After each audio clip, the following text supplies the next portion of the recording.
These protests just grew and grew and grew, and definitely a lot of these things weren't pre-planned. A lot of these things we just decided on the day this is what we were going to do. Turning up for a meeting and then saying, oh, let's just go and do a demonstration at any sites that were close to where we were holding the meeting. It really did get my back up. The fact that de-skilling the industry, which was my main driving force, was standing against it, because you've served your time as an electrician, and then all of a sudden they're saying that the work that you've been doing for all these years, they were going to get semi-skilled and unskilled workers to do it on a cheaper rate, obviously.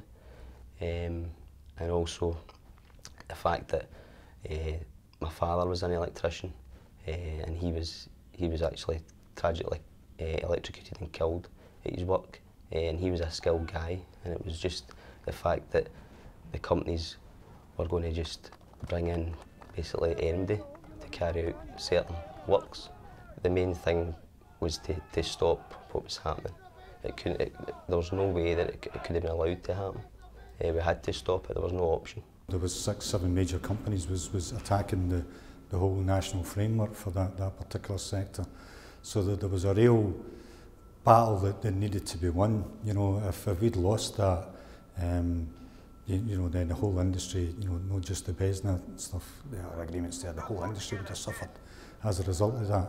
So pulling together all these various, and they tend to be, you know, mobile workforces that move from one job to the next job.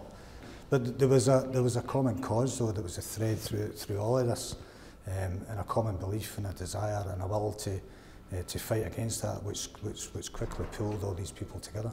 Facebook definitely played a big part. We've got various Facebook pages set up to get people involved. I mean, Facebook, obviously, the younger generation are right into Facebook. It's good to get younger tradesmen, get them involved, let them know what's happening, because a lot of time people don't go to get the information, so sometimes it's good to kind of just keep them up to date with what's going on. Even if they aren't getting involved, at least you know that the information is getting out there, you know, and hopefully with time the younger people, younger guys will come in and get involved, you know.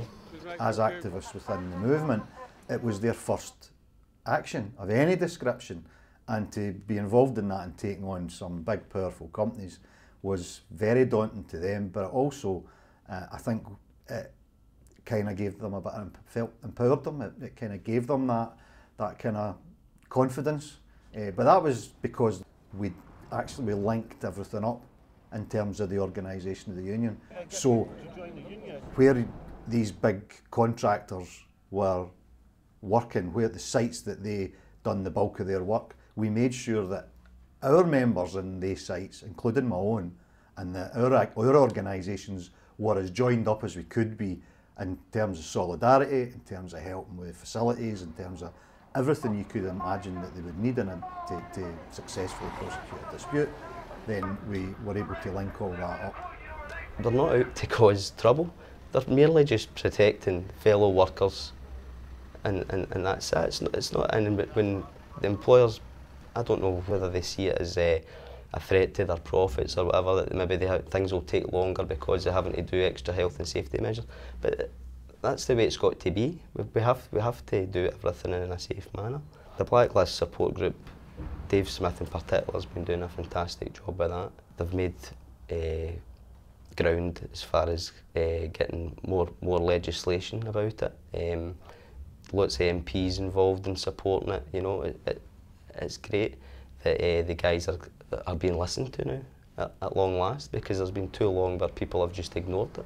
We took it beyond the workplaces, and we took it to, you know, directors identified, and you know, what their involvement in blacklisting and trying to embarrass, you know, people like that, and taking it into supply chains, and so broadening out the whole dispute, not just in one wee place, but you did it across the whole of the sector, was a really vital lesson to be learned.